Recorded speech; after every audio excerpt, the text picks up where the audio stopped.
We are just over a week away from the start of one of the most anticipated seasons in recent Notre Dame football history. So, how is it going to play out? Are the Irish actually going to make a run in the college football playoff? We cover all that and more on today's edition of Locked On Irish.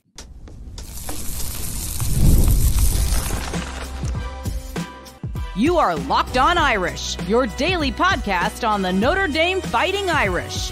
Part of the Locked On Podcast Network, your team every day. What's up and welcome in. This is Locked On Irish, your daily Notre Dame podcast, and today is Friday, August 23rd. So happy Friday, everybody, and thanks for kicking off the start of your weekend by making this your first listen of the day. I'm Tyler Wojciak. I'm a Notre Dame alum and producer at Fox Sports, and you can watch the show on YouTube or you can listen wherever it is that you get your podcast. For those of you watching along on YouTube, remember, like this video and subscribe, or if you're listening to the podcast, please rate, review, and subscribe there as well. This episode is brought to you by Ultimate GM. Ultimate College Football HC is a brand new mobile game that is completely free, has no ads, and 100% playable offline. Use the promo code LOCKEDONCFB, all caps, inside the game store to receive a free boost to your program. Begin your coaching legacy today. Okay, big show on tap for you on this fine Friday. Notre Dame beat writer Pete Sampson from The Athletic is going to jump on in just a second here to preview everything there is to preview about this upcoming season. Pete has always been a great friend of the show. He's been on multiple times before, and he's one of my personal favorite writers on the Notre Dame beat, so it was great to catch up with him, and we covered so much about what's to come over the course of these next few months, so let's get right into it. Here's Pete. All right, I'm joined now by Pete Sampson of The Athletic. And Pete, it is so great to have you back right before the season kicks off. You are going into your 22nd season on the Notre Dame beat. Do I have that correct? 24th. They all kind of blend together at some point. So, yeah, it's a reasonable rounding error to make. Well, it feels like the excitement and anticipation for this season isn't necessarily the highest it's ever been, but certainly the most in quite some time. So what's your mindset about this Irish team going into the season and what could happen over the course of these next several months? I think it's the highest level expectation since 2006. That was the last time I think we were very, very certain Notre Dame was going to be good to very good. Because I think, 2012, 2018, 2020 were all like varying degrees of surprises. Certainly 2005 was. So it feels like it's not just the year three. I think it's the way the roster is built, the way the schedule's set up, the way the coordinators have been hired or retained. Notre Dame really has everything at its back right now in a way that very rarely it does going into any football season. Personally, I am so ready for the Texas A&M game to start right now, not only because I'm excited for the season to start, obviously, but I think we've had too much time to dissect this game from every possible angle to the point now where a 3-point spread feels like a huge obstacle to overcome, and that is generating a lot of discourse. And look, I'm guilty of it too, but I think that we are so focused on the Notre Dame side of things that we're kind of forgetting that Texas A&M has problems of their own. So when you look at this matchup, where do you think Notre Dame has the biggest advantage? I think their defensive line against the A&M offensive line, and Notre Dame's offensive line has its own issues, but Texas A&M is not in a great position there, and I think that's where Notre Dame needs in the front seven. They need to win that matchup decisively to win the game. So that's the biggest thing to me is if you looked at you mentioned the line moving to 3 in favor of A&M, I don't know how low the over under would have to go before I would say I don't know if I'd bet that under. I just think that this has some 17-13 potential. There will be a small margin for error of whoever wins and whoever loses. So yeah, I just sort of look at this game as both defensive lines are much, much better than the offensive lines that have to block them. And then you're well, do you have a mobile quarterback or do you not? Notre Dame does. A&M doesn't. I think Connor Wegman, you look at him and think an NFL GM would probably prefer him to Riley Leonard, but I'm not sure that's who I would want to win a singular college football game. So I think Notre Dame is better at quarterback, not by a lot. But I do think Notre Dame's defensive line and their front seven at large, that's where they need to win the game, win decisively to win the game. I could not believe that Dane Brugler, your colleague at The Athletic, had Wegman 24th in his top 50 big board going into the season. I understand that people are high on him. Like, he's a former 5-star. He was really good when he was out there. He missed a lot of time due to injury, but I was like, wow. Like, talking first round, now granted it's before the season, and there was a point in time where Phil Dracovic was on first round mock drafts. And I think that I want to say, I mean, I think Tim Murray was on your show, and he alerted me like Nate Tice is like a Yahoo draft guy and has Riley Leonard as his number 1 overall quarterback. So it's like there's, different flavors of quarterback wherever you want to look. So to your point about the under, I was looking it up to see how the Notre Dame Texas A&M under compared to other games in college football. I think it's tied for the 3rd lowest. The lowest is Miami of Ohio Northwestern at 42.5. That's like egregiously low. So I think I would take the over in that case, because I think that there's going to be some big plays and some explosives, which leads me to my next point. I actually think that Notre Dame's skill players are a little bit underrated, because there's been a lot of talk about Texas A&M and their defensive line for good reason. They're going to be one of the best in the country, but they had to basically rebuild their secondary. Meanwhile, Notre Dame is one of the best secondaries in college football. On the other side of the ball, like, hopefully Notre Dame's receivers finally step up. It looks like they're poised to make a jump. And then they have Jeremiah Love and Jadarian Price, a running back, and then Texas A&M lost not their starting running back for the season, but a very important piece in their backfield. So if all things are even on the offensive line, personally, I feel like Notre Dame is going to win this game because there's skill guys on the outside. Do you see it that way, or do you think it's going to come down to just like a mistake? I mean, any game can come down to that. Like, my biggest fear is like late first quarter, Riley Leonard drops back to pass. Anthony Knapp doesn't get hands on, one of the A&M pass rushers, and the ball gets deflected and ends up in a linebacker's hands, and the place goes nuts. But I don't think I think Notre Dame's receivers are a little bit underrated. I understand why they're underrated. I don't think it's like a disrespect issue. They just haven't done it at Notre Dame. But you look at what Bo Collins, Chris Mitchell, Jaden Harrison did in their 3 schools just last year. They were over 2,000 yards receiving, 130 catches. So they've done it at college. But to me, like, the biggest difference between the two is just Al Golden year 3, Colin Klein year 1. Mike Denbrock year 1, but I think that is not an even trade with Mike Elko and Jay Bateman being in year 1 of rebooting the whole thing at A&M. So I think program stability for Notre Dame is probably their biggest advantage going into the game. I like both of their coordinators over both of A&M's coordinators. And this is where you make your money if you're Al Golden and Mike Denbrock. You have to figure out how to win a game that Notre Dame, frankly, does not win very often. I mean, when's the last time Notre Dame won a game like this on the road? It's been, I don't want to say back to Oklahoma in 2012, but there aren't a whole lot of examples of that on the road since. But I think, the Golden Denbrock combination is where I think Notre Dame should be able to get this done. I was actually going to ask you, if Notre Dame is able to go into Kyle Field and come out with a win, would you consider that the biggest win of the Marcus Freeman era? But then when you made the point about the road games, I actually think you might be right. Unless something is slipping my mind here, I feel like that game in Oklahoma, in terms of road wins, that's probably the biggest. But I really think that if they win this game, even if Texas A&M doesn't end up finishing in like the top 10 or even the top 20 at the end of the season, given the fact that it's a season opener on the road, all the circumstances, all the hype, I actually think it would be by far the biggest win of the Freeman era. Oh, yeah. I don't think it would be close to USC or Clemson at home. And I think that it's going to open the door for Notre Dame to get on a run. Like, they will be 10-0 or not. I think 9-0 when Florida State comes to South Bend if they beat Texas A&M. Like, they will be one of the stories of college football at that point, which is like just like gasoline on the fire for recruiting, program building, like fundraising, NIL, all of that stuff. So I think that the sort of, I would say this would be the biggest beginning of the season. It feels a lot like Michigan in 2018 to me. Just it's on the road, which is a huge difference. But in terms of like setting up what should be a special season, if you get that first one, I think Notre Dame has a very good chance to run the table. But I think getting that first one feels like a coin flip to me, even though I feel like Notre Dame has some pretty distinct advantages. Yeah, I feel a lot of the same way.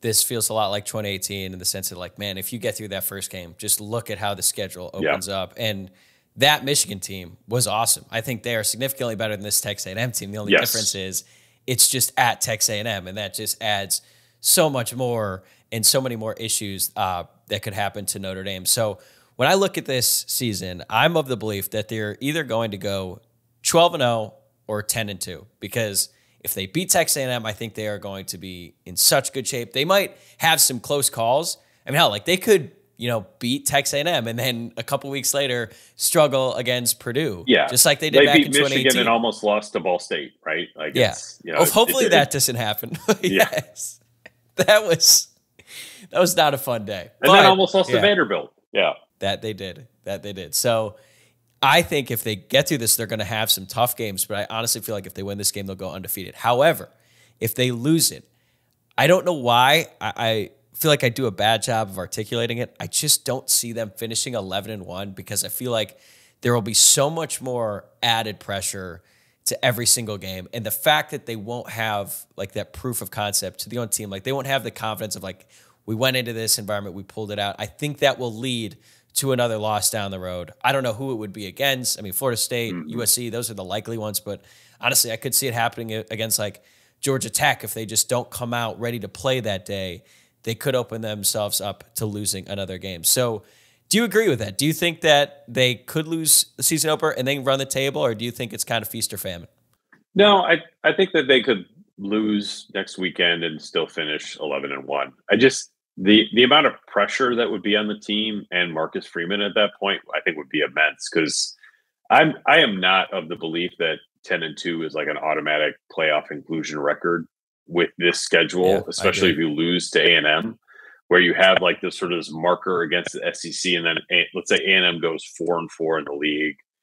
They lose to 3 teams that are in contention for the playoff. But like, I think the playoff committee would have a pretty easy job of like, well, Notre Dame lost to A&M. These other 3 teams beat A&M. We're going to put these other teams in as at-larges instead. So I think the amount of pressure on Marcus, and then like I think also you have to factor in that like this is sort of a contract year for Marcus Freeman. There's that kind of pressure too. If they lose at A&M, to go 10-2, I think would be a challenge. To go 11-1 would be a bigger challenge than that. But like, he's going to have a lot sort of hanging in the balance with the season. And man, if you can get the A&M game, when's the last time you felt like Notre Dame was like ahead of the game? Like they got the win that like gave them some breathing room. That's another game that like Notre Dame doesn't do that. So beating A&M, I think would like make it almost like the easy way to make the playoff by the end. Yeah, because I would say Michigan in 2018, but then the next week they're going down to the like wire, so it didn't even happen. Immediately after, and like in 2020, they didn't really have any tough games that were that important until November with Clemson, and then you look back to 2012. I would say like once they got through Stanford, but that was like the halfway point of the season. But once they beat Stanford, they had Oklahoma. Right, that's true. So. Yeah, I mean, there's obviously a ton of pressure on this game. The last time you felt like Notre Dame was like, ooh, okay. Like they're ahead of, schedule or ahead of what I thought they would be. Yeah, and it was a long time ago. I mean, that's why we're talking about like this would be the biggest Notre Dame win since Oklahoma in 2012. Like I don't know if it would be the biggest, but I think it would make the most resounding statement about where the program is maybe since then. So it's there's a lot to play for beyond just like winning and losing on Labor Day weekend. Yeah, I still think the Clemson win in the regular season in 2020 was the biggest. This is a personal take. I'm with you on that. I think the win against Clemson in 2022, I know they were a top 5 team. I thought that was pretty overrated comparatively, just because Clemson wasn't that good in the season. Yeah.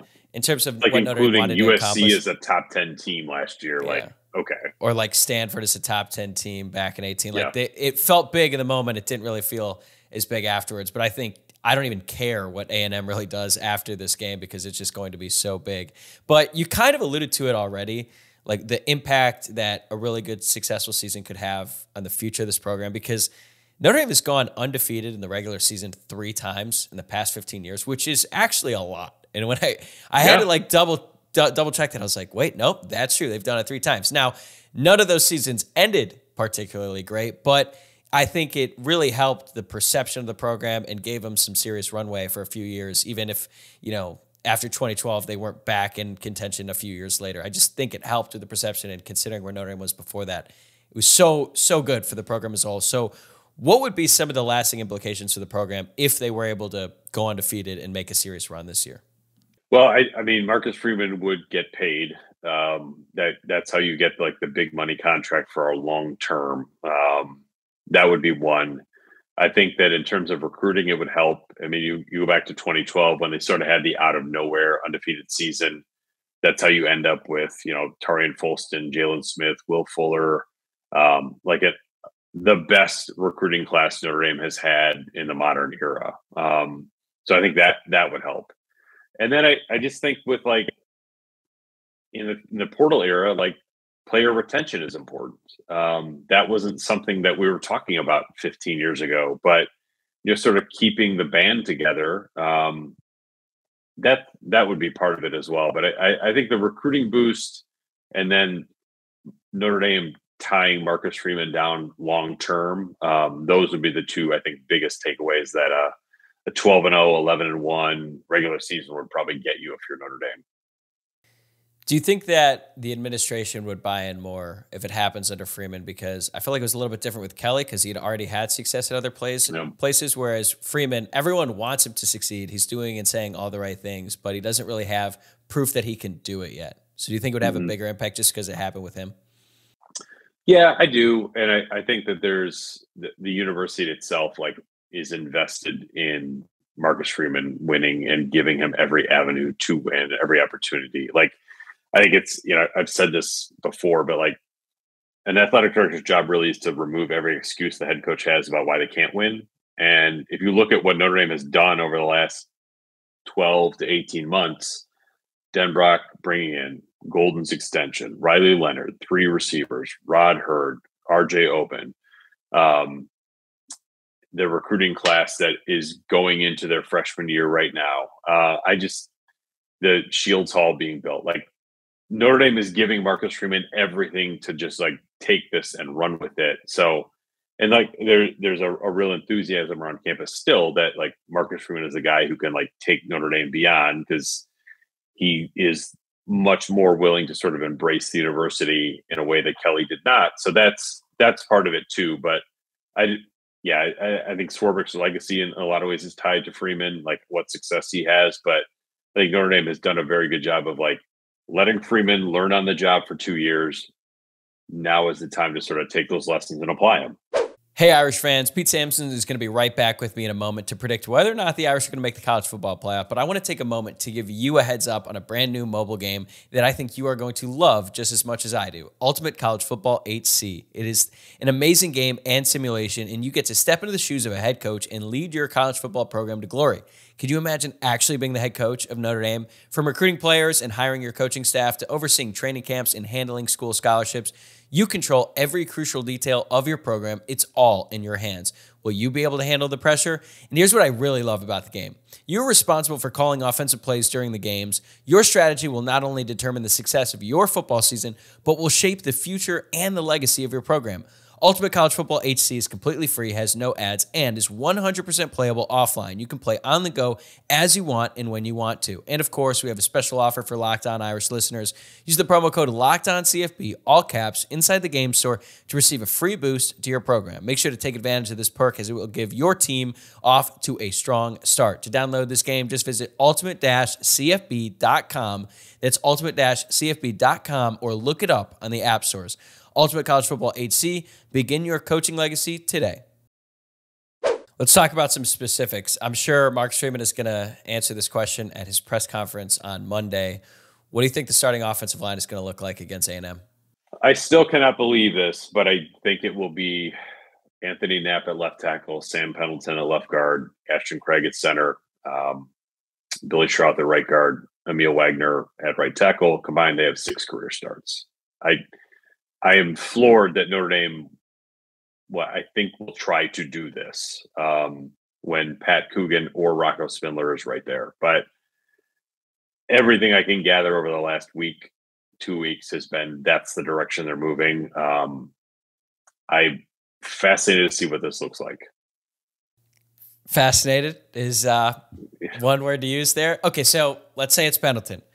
Not only are there concerns about his experience, all that, it would also be the second year in a row, 2 years under Joe Rudolph as the offensive line coach, where a player seemingly came out of nowhere in fall camp and won a starting job at the guard position. Last year it happened with Pat Coogan and Rocco Spindler. I thought going into camp, one of those guys could end up winning one of the jobs. I think Billy Stroud was kind of penciled in.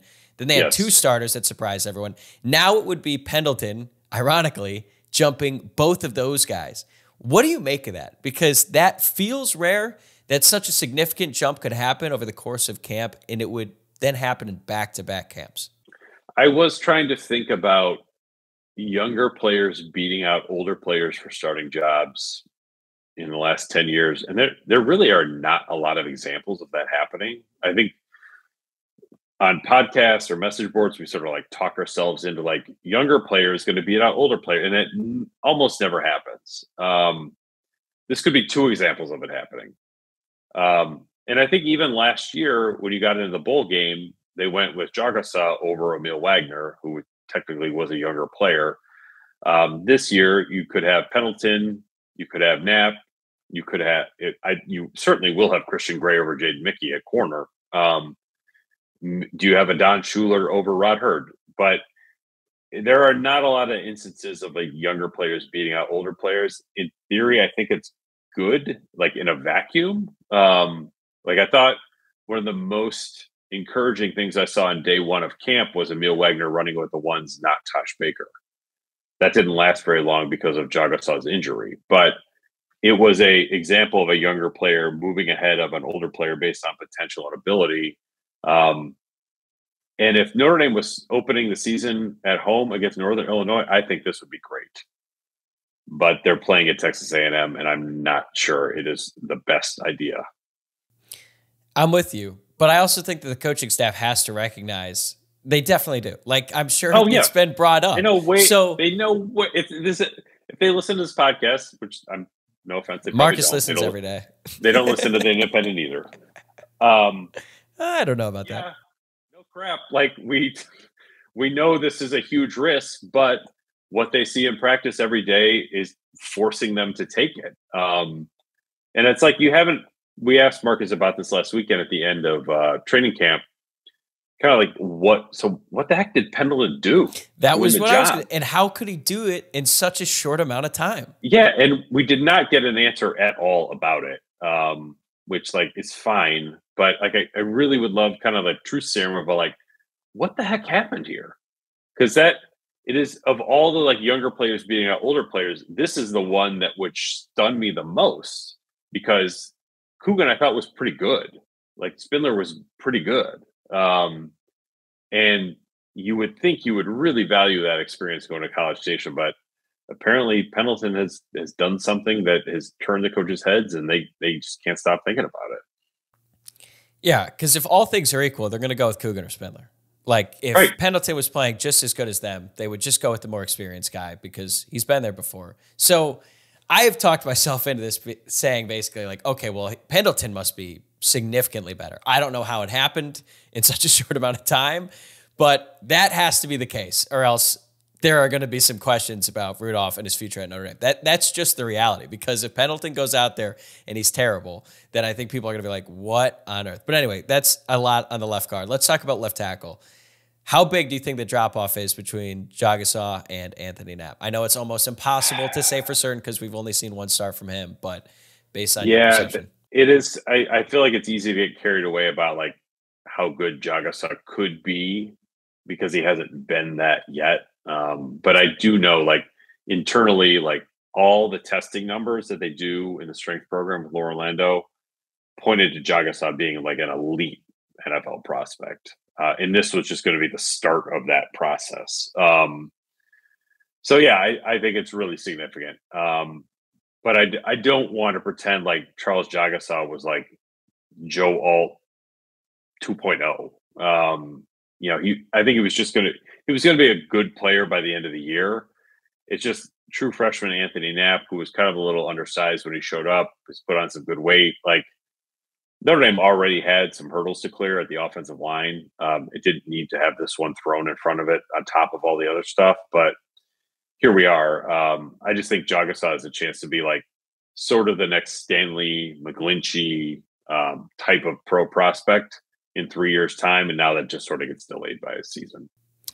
Okay, we've talked a lot about the offensive line. Besides the movement there and the fact that Benjamin Morrison is healthy, what was the most important development out of Notre Dame's preseason? I would say that Christian Gray, like, lockdown won the job opposite Morrison. Like, I thought that would happen. The staff privately has said like they think Gray will be a superstar at Notre Dame. I tend to agree. So I thought that was a really significant part of it. Like the secondary development, I don't think a position had a better camp than the secondary corners and safeties together. So when you put that with the linebackers, Kaiser, let's say they're in nickel with Jordan Clark, the defensive line is old. I don't want to say like the perfect defense, but it's close.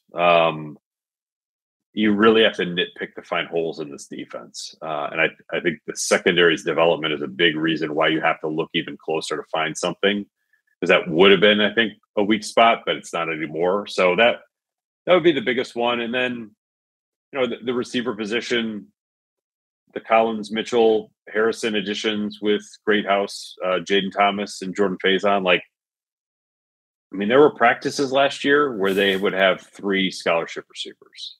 There was a game last year. There was a game. It looked terrible. Like, we all remember watching. It's like, you just can't live this way. And like the 3 receivers in that game are all worse than any of the receivers they have now. And I say that like Jaden Greathouse now versus Jaden Greathouse then, with a bad hamstring.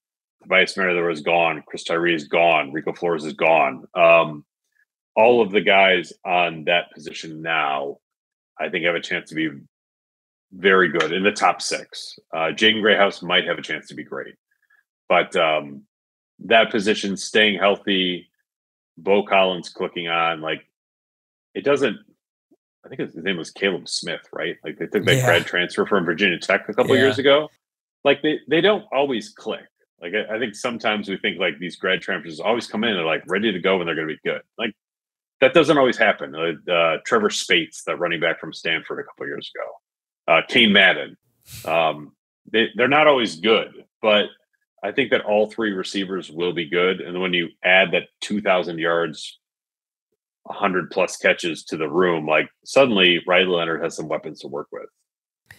How would you compare the preseason hype about Riley Leonard to Sam Hartman? Not necessarily who's going to have the better season, but the way people inside the Goog talked about both quarterbacks in the lead up, because I think it's very interesting. There's been a little bit of revisionist history about Sam Hartman because, hey, I was drinking the Kool-Aid. A lot of other people were. He was elected a captain too. And we all know how it played out, but I feel like it's different with Riley Leonard, but yet still very confident that he's going to have a great season. Yeah, I think there's a lot less certainty about Leonard than Hartman. And I would even say, like, you have to remember where you were on Hartman before the season started. Like, people were confident about Hartman before the season started. Then the first 4 games happened and everyone got out over their skis. So yeah, if they beat Ohio State, he was a Heisman favorite. Yeah, that's just with Leonard, there's a lot more like, all right, we'll see. But I think that we will see that he's quite good. So yeah, I think that there's sort of a recoil on Leonard due to Hartman. But I think, like, the more you got into Hartman by the end of the year, you're just like, there's just something a little bit off here. Maybe it's the receiver group. Maybe it's the fact he's maxed out as a quarterback after 6 years of college. Whereas, like, Leonard feels like he's much more of a good investment opportunity. Like, there's more upside with him. And I do think his personality is so much different than Hartman that he just comes across as, like, much more one of the guys. Whereas, like, maybe Hartman came to Notre Dame because it was the best opportunity for him to maybe improve as a quarterback, as an NFL prospect. I think Leonard is here to improve Notre Dame as much as he possibly can. And if he's a better pro prospect at the end of it, great. But there's a little bit more to it. So it's kind of hard to remember where you were with Hartman on August 23rd or 24th. because where you were on Hartman on September 24th was like in a different stratosphere. That was not healthy for anybody. I think we'll all but it's like if Leonard goes out and does it against A&M, it's going to be hard not to sort of go back down that path. Yeah, there's no doubt in my mind. I wonder, if things had gone a different way, receivers, if they were a little bit better, if Tommy recently, if Sam Hartman experience might be a lot different. But we have spent so much time this offseason talking about Mike Denbrock and the impact he's going to have on improving this offense because he's the new guy, as new as he can be, considering this is his third stint at Notre Dame. But I actually think it's kind of made us forget how good Al Golden is as a defensive coordinator and how important it was for him to sign that 4-year extension. That being said, defense can still improve this year. So where can the defense improve the most from year 2 to year 3 in his system? That's a good question. I mean, they finished number 1 nationally in pass efficiency defense last year. Yep. They were top 10 in scoring and red zone efficiency, I think. Created a bunch of turnovers. Honestly, I could not tell you where they should focus on improving because I think the defense was so good last year, and yet I'm confident that somehow they will be better this year. Yeah. I mean, think about how much they improved from year 1 to year 2. It was significant. Yeah. And now it's just if you could just turn the dial a click on defense, there's not a lot of room for improvement. They shut down Ohio State. They did not lose games on defense last year. So if they're holding people to 14 points a game, 17 points a game, I like Mike Denbrock to figure out a way to score 22, 24, 28. I don't think Notre Dame's going to need a super explosive offense to win a lot of games because I think the defense will keep them in everything. Yeah, that's kind of part of the reason why I'm not that worried about Connor Wegman. I mean, they made Caleb Williams look like Drew Pine in his prime, but it would be good if they got rid of some of the explosive run plays because that actually did really hurt them last year. They gave up that long touchdown run to Travion Henderson, ended up being the difference in the game. They also let Phil Maffa run all over him. He broke off some big ones. And then Louisville too. Yeah. So again, we're picking nits here, but no, the defense needed to be like the 85 Bears at Clemson to win the game because they had to win the game 7-0. Louisville was, it's harder. The fact that they were winning the game in the fourth quarter at Louisville, it doesn't sound right, forget. but it in the same way Wisconsin was beating Notre Dame in the fourth quarter. Or Notre Dame was beating Ohio State in 2022. Yeah, all sorts of did that really happen? But I just think that the defense broke in those games because the offense couldn't do anything. So I just think this offense will be able to deliver on bigger stages than what they were last season when you're looking at Duke, Ohio State, Louisville, Clemson, and thinking this is it? This is the plan. I don't think we're going to have this is the plan moment this season offensively for Notre Dame. Yeah, I mean, it's also hard for the defense, too, when they're on the field all the time because the offense just can't do anything more than go 3 and out. And that was certainly the case against Clemson, a little bit against Louisville, definitely in the second half. But I think, as long as the defense gets the support they need from the offense, not even in terms of putting up 35 points a game, but can you just keep the other defense off the field? I think that's a good way for them to have even more success this season. Okay, last question I have for you. If you had to pick, and I'm not going to ask you to give a exact record prediction yet. I don't want to steal your thunder, but how would you rank Notre Dame's regular season record in terms of just likelihood? Okay, we'll do 12-0, 11-1, 10-2, and lastly, 9-3 or worse. So I do a fan survey every summer at The Athletic, and this was the 5th one. For the first 4, 10-2 was the majority pick until this year when it was 11-1. And I think the fan readership sentiment is spot on. I think 11-1 is the most likely record.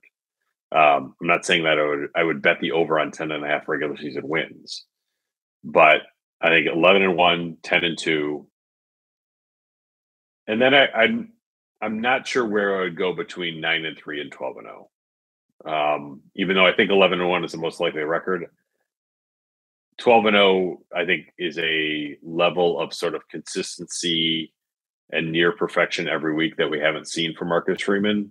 So I would say that I'm not sure where I'd go with that one, but I do think 11-1, just like based on the coordinators, based on the roster, based on the schedule, and in theory, based on the head coach having learned a lot in the first 2 years, going into year 3, to me, that's the most likely outcome. 9-3 would be pretty bad. Oh yeah, it'd be real bad. The discourse.